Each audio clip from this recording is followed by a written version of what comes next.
Bueno, vamos a ponernos en las manos del Señor para iniciar el sermón del día de hoy. Señor bendito, te damos muchas gracias por permitirnos estar aquí.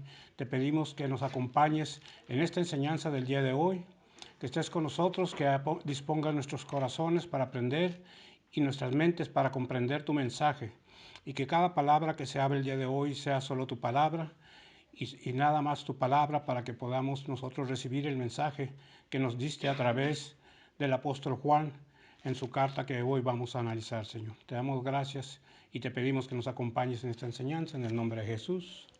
Amén. Amén. Ok, tengo una frase que dijo Martín Lutero y que dice: cualquier enseñanza que no se encuadre con las Escrituras debe de ser desechada, aunque haga llover milagros todos los días. Nosotros vemos cómo últimamente, si algunos ven el canal National Geographic, se habrán dado cuenta de algunos programas y unas enseñanzas que nos dan en esos programas, porque ellos tienen la imagen y la transmisión hacia nosotros para podernos dar mensajes. Y nos han estado dando varios mensajes que van encaminados a engañar y desvirtuar la palabra de Dios. Ellos analizan normalmente todo lo que no venga en la palabra. Por ejemplo, podemos ver que nos hablan sobre el Evangelio de Judas, el Evangelio perdido de Judas. ¿Qué nos hablan en este Evangelio? ¿Qué recalcan ellos? Una relación marital entre Jesús y María la Magdalena. Hablando de Jesús como un hombre que tuvo descendencia. En el otro nos hablan sobre la tumba perdida de Jesús. Encuentran una tumba en la que ellos alegan que por los nombres que aparecen en esta tumba, en los osarios que están ahí, que uno es de Santiago y dice Santiago, hermano de Jesús. En el otro hay un osario de Jesús, un osario de José y un osario de María. Dicen, aquí encontramos el cuerpo de Jesús. Si esto es cierto, ¿qué es lo que pasa? Jesús murió y no resucitó porque tienen ellos el osario. Es la enseñanza que nos están dando, que Jesús no resucitó. Y ahora últimamente en estas semanas han estado pasando un nuevo documental en el que lo narra Morgan Freeman, un actor muy conocido, y que se llama La historia de Dios. ¿Y en dónde va enfocado esto? Va enfocado a decirnos que todas las religiones, habidas y por haber, nos llevan a Dios. La hindú, todos buscan a Dios. Los musulmanes, los judíos, los cristianos, todos llegamos a Dios de alguna forma. Es una enseñanza que nos están dando. ¿En qué nos están dando? Otro evangelio que el que la palabra nos da. Nos están hablando de otra forma de llegar a Dios. Este problema lo vio el apóstol Juan. En su época había esta complicación de personas que estaban enseñando algo diferente. Por lo cual él escribe la carta primera y en el capítulo 4, del 1 al 6, nos define y nos ordena que probemos todas estas enseñanzas.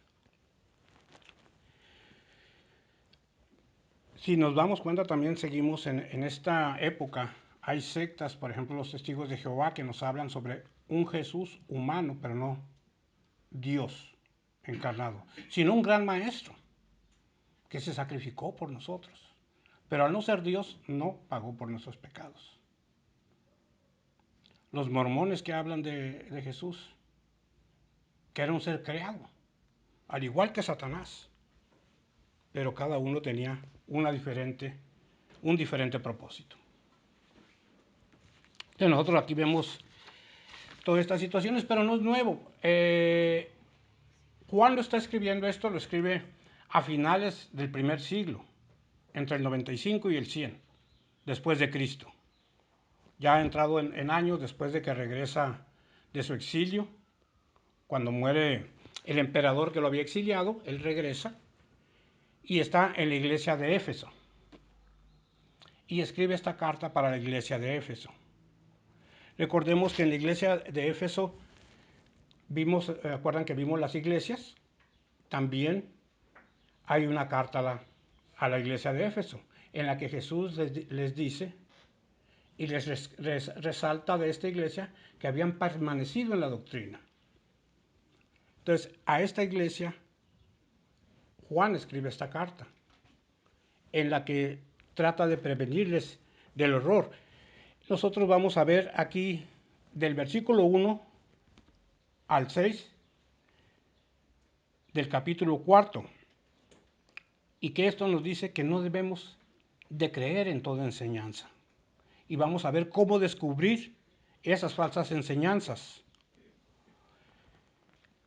Y le vamos a pedir a Bernardo que si nos puede leer el pasaje, primera de Juan 4, del 1 al 6.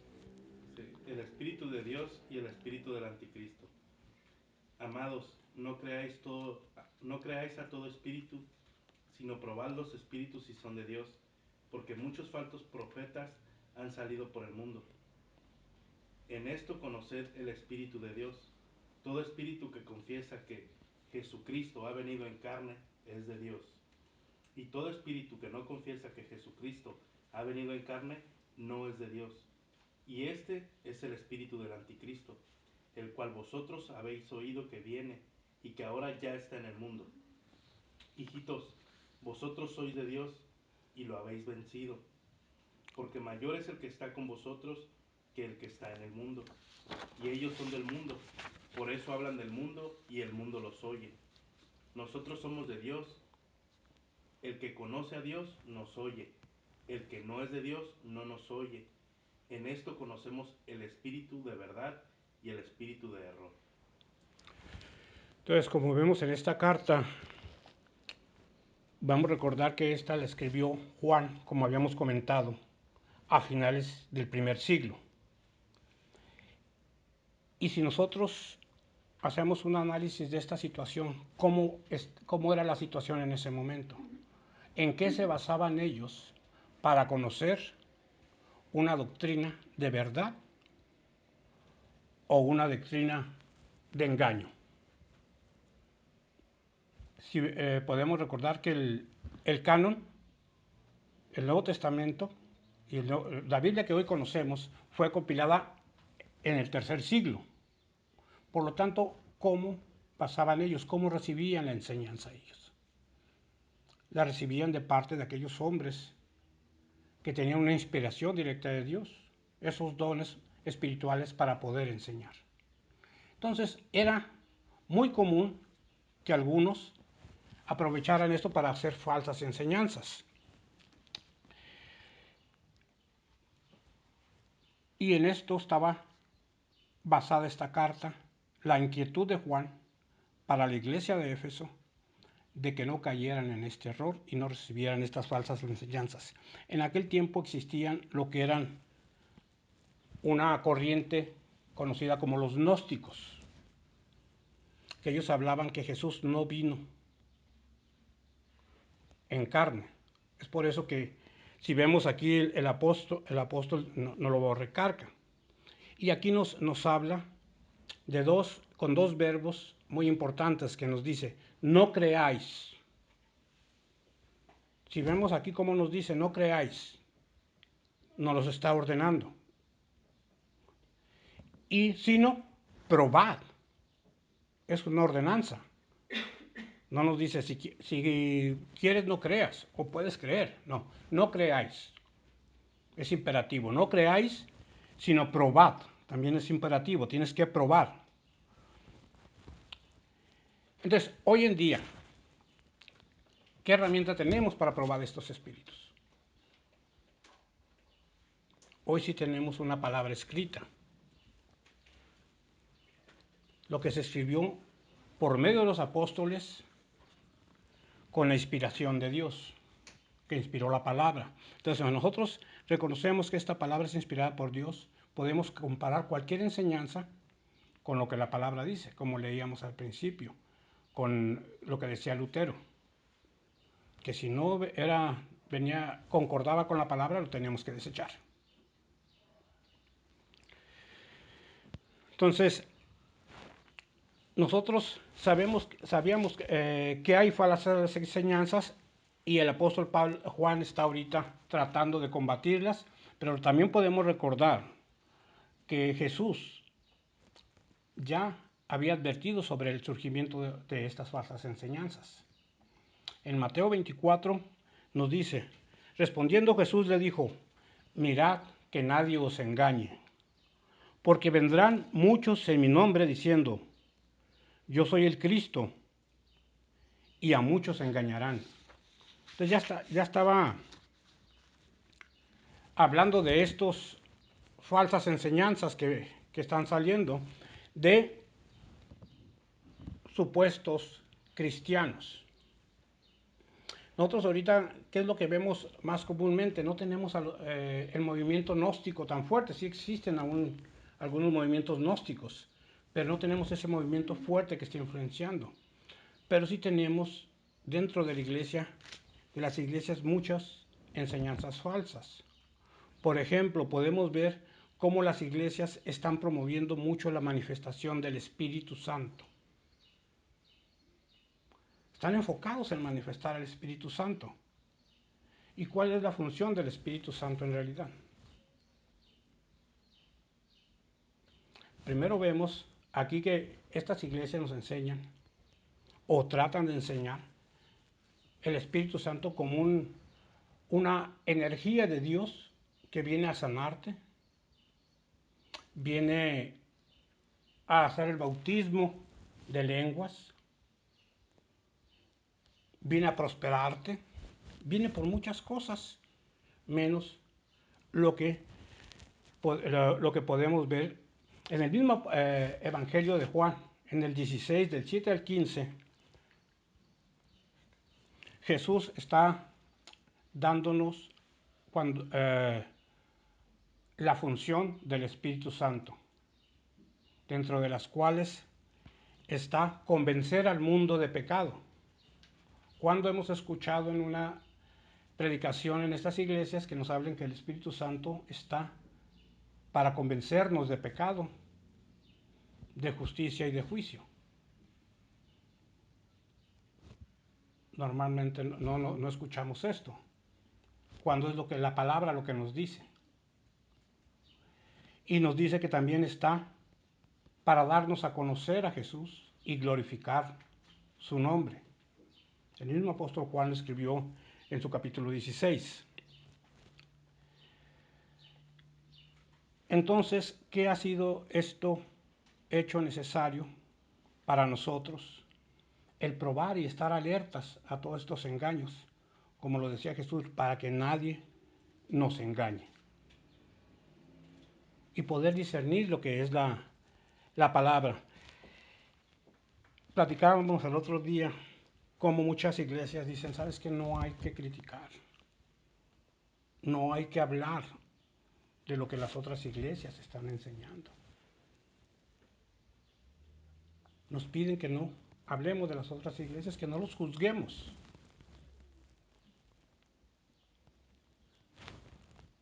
¿Tendremos razón en no juzgar?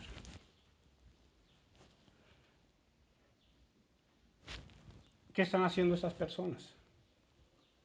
Están perdiendo a muchos. Los están llevando por el camino del error. Cuando nosotros que platicábamos, poníamos un ejemplo, decíamos, si aquí en el parque hay un asesino que ha asesinado a 2 o 3 personas que han pasado por ahí, nosotros vemos que una persona va hacia allá, ¿qué hacemos? Inmediatamente corremos y decimos, espérate, hay un asesino ahí. Y el que está ahí les está quitando la vida. Y el que está enseñando algo erróneo, ¿qué les está quitando? su alma. Su salvación eterna les está quitando algo más, mucho más grande que la vida. Nos dice, tendríamos nosotros que hacer algo, manifestarnos ante esta situación, enseñar sobre esta situación. En 2 de Juan 1, del 9 al 11, les voy a leer lo que dice. Cualquiera que se extravía y no persevera en la doctrina de Cristo, no tiene a Dios. El que persevera en la doctrina de Cristo, ese sí tiene al Padre y al Hijo. Si alguno viene a vosotros y no trae esta doctrina, no le recibáis en casa, ni le digas bienvenido. Y veamos lo que nos dice en el versículo 11. Porque el que le dice bienvenido, participa en sus malas obras. Entonces, ¿qué podemos nosotros considerarnos si no hacemos esto? Como partícipes de estas malas obras. Ahora, tenemos que reconocer también nosotros que existen estos falsos maestros. El apóstol Juan nos dice, y nos da la razón, nos dice, porque muchos falsos profetas han salido al mundo. O sea, nos da esa explicación, que tenemos que probar los espíritus porque muchos falsos profetas han venido al mundo. Jesús también en Mateo anuncia como señales de los últimos tiempos el surgimiento de estos falsos profetas. Y nos dice en el 24, 23, entonces, si alguno dijere, mirad aquí, esto es el Cristo, o mirad allá, esta, no lo creáis. ¿Han escuchado alguna vez que les dijeron que Cristo ya volvió? ¿Que se encarnó en alguien? Infinidad de veces. Uno de los más famosos, ¿quién era? Samuel Joaquín Juárez o Flores, algo así, segundo apellido, que era el líder de la iglesia de la luz del mundo. Se autoproclamaba el Cristo encarnado. Murió en diciembre del 2014. No podía haber sido el Cristo encarnado. Pero así como ellos ya nos habían advertido que vendrían.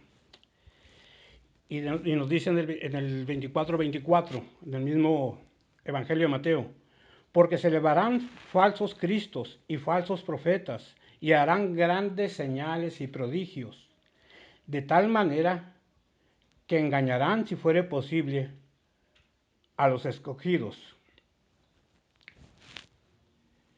¿Les recuerda esto en la actualidad, si sucede o no? Falsos profetas que hacen grandes señales, ungidos que hacen grandes milagros, iglesias multitudinarias llenas de personas que buscan sanidad y ellos cobran por esta sanidad. Por ahí hay un video que circula también en YouTube de Cash Luna. No sé si lo han visto, lo promueven ellos mismos, que Cash Luna se transfiguró y pasan una imagen donde se convierte en un ser de luz.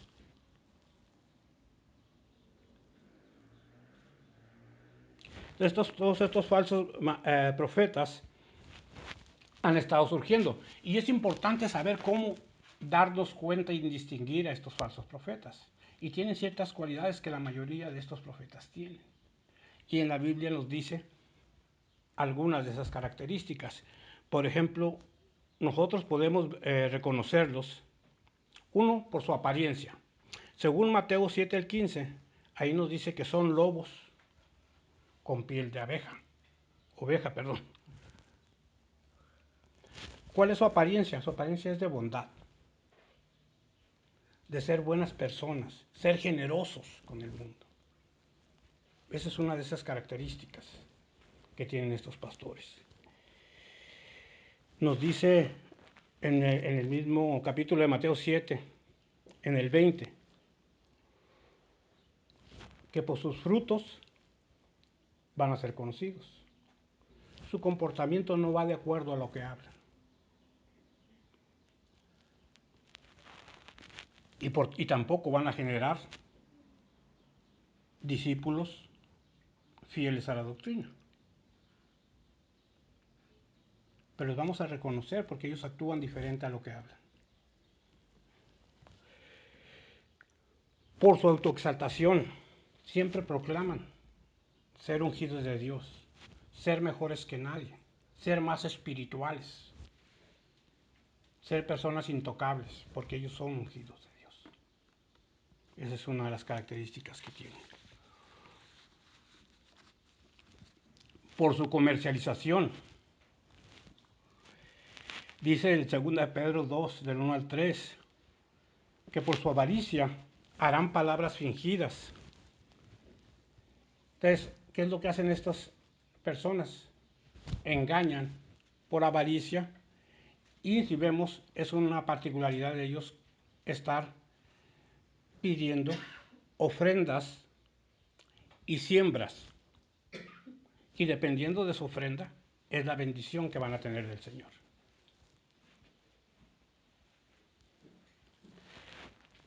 Por su origen, sabemos de dónde surgen. En Hechos 20, 30 nos dice que se elevarán de entre la misma iglesia. Son personas que salen de la iglesia, son conocedores de la palabra. Y por su propósito, dice en 2 Timoteo 4:3 que se van a amontonar y se harán maestros falsos según sus concupiscencias, porque andan buscando que les endulcen el oído. Entonces, tienen un propósito de halagar el oído para su propio beneficio. Es decir, como por ahí decía un predicador, que hacen la iglesia al gusto del cliente.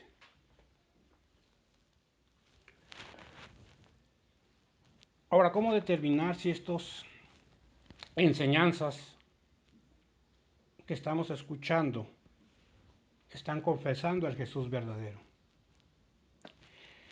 En el versículo 2 y 3, Juan nos especifica cómo podemos saber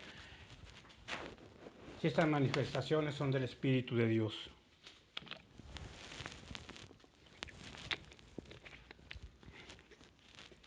Y nos dice que todo espíritu que confiese que Jesucristo ha venido en carne es de Dios. ¿Por qué hace esta aclaración? Que el que confiese que ha venido en carne. Volvemos a recordar las enseñanzas de los gnósticos, que decían que Jesús no había venido en carne, que había venido en apariencia de hombre. Mas no era un hombre, sino parecía hombre. Porque el cuerpo, la idea de los gnósticos era que el cuerpo era inmundo. Entonces, Dios no podía vivir en un cuerpo inmundo. Entonces, ellos decían que no se encarnó. Simplemente fue una apariencia de hombre. ¿Y eso será importante hoy en nuestros tiempos?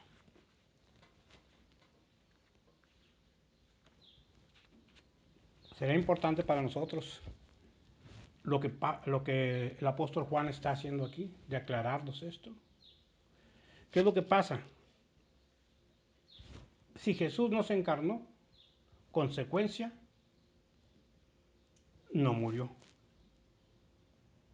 Y si no murió, mucho menos resucitó. Y si no resucitó, ¿qué nos dice Pablo en 1 Corintios 15? Si no resucitó, vana es nuestra predicación.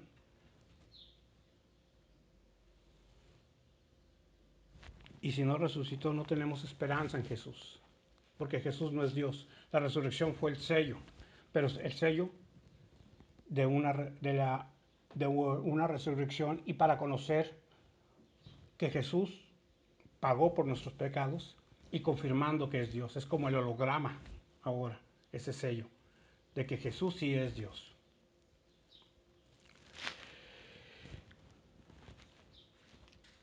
También por ahí escuchamos que Él nos dice que, que este es el espíritu del anticristo, el cual habéis oído que viene y que ahora ya está en el mundo, el que niega a Jesús.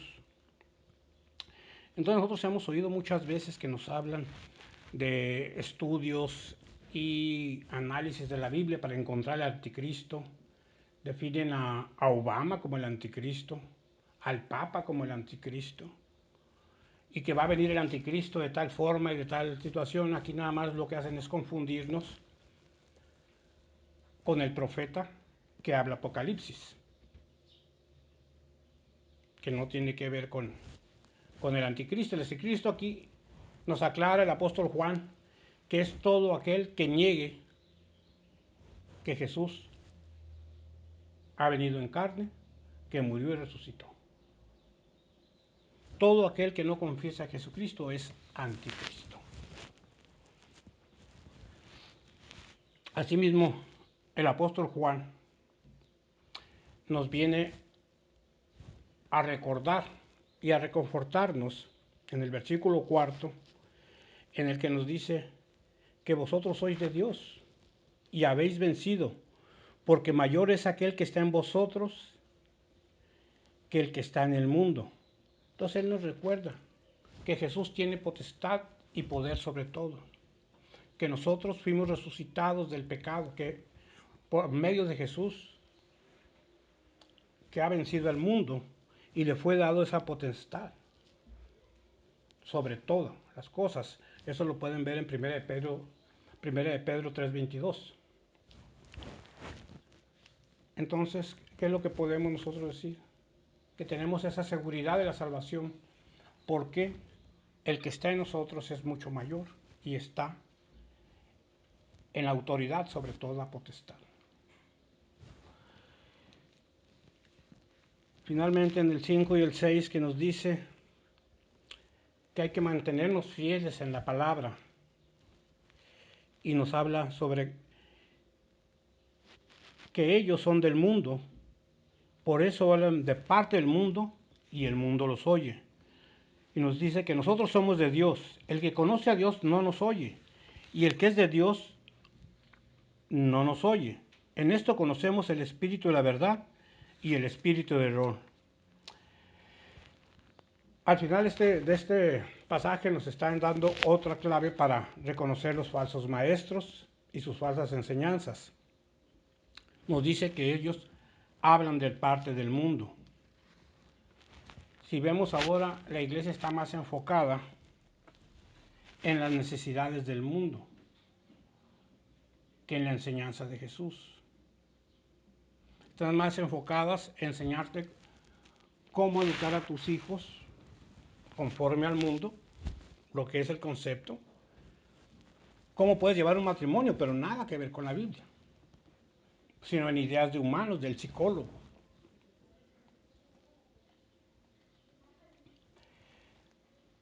Y el mundo les oye. Por eso vemos iglesias de más de 5,000 miembros. Pero ¿qué les dicen ahí? Que van a ser prosperados, que van a tener una vida feliz. Van a tener salud.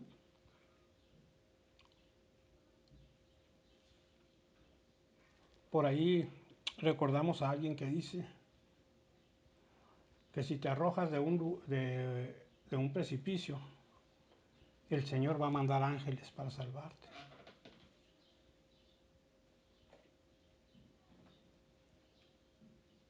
Te está prometiendo que el Señor te va a cuidar.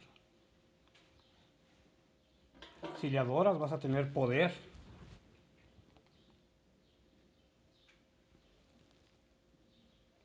Y no nos está hablando precisamente Jesús, sino Satanás, cuando estaba tentando a Jesús, ofrecía todo esto.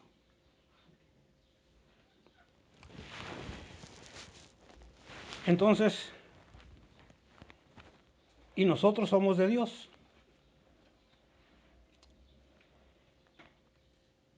Y el que es de Dios nos oye.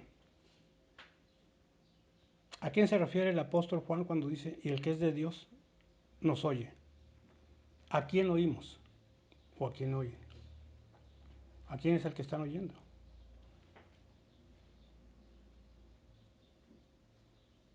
¿A quién se refiere nos oye? Entonces él habla sobre nos oye. Él está hablando en primera persona, nos oye. No dice no los oye, nos oye. ¿A quiénes? A los hombres en ese momento que eran inspirados por Dios para esta enseñanza. ¿Nosotros dónde podemos encontrar ahora esto? En la palabra escrita que escribieron estos hombres.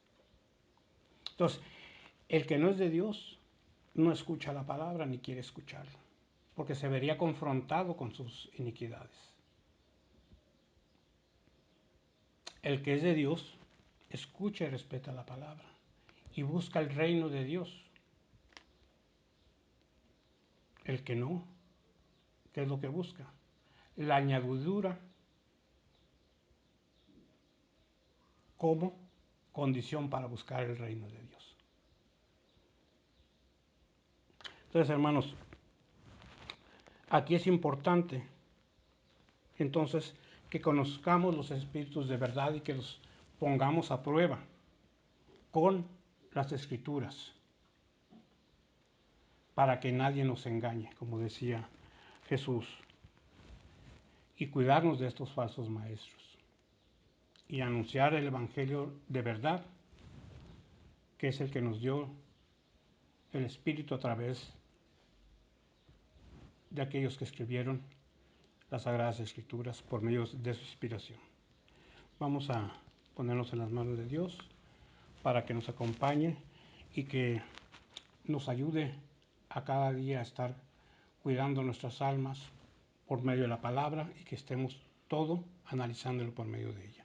Señor, te damos gracias porque nos has dado esta palabra, que nos la has enviado a través de tus hijos que fueron inspirados por tu Espíritu para llevarnos este mensaje que hoy recibimos y que nos guíes a nosotros, Señor, como iglesia para poder llevar tu mensaje fiel a tu palabra, que no sea desviado en ningún momento por palabra de hombre, sino solo tu palabra y únicamente tu palabra. Te damos gracias en el nombre de Jesús.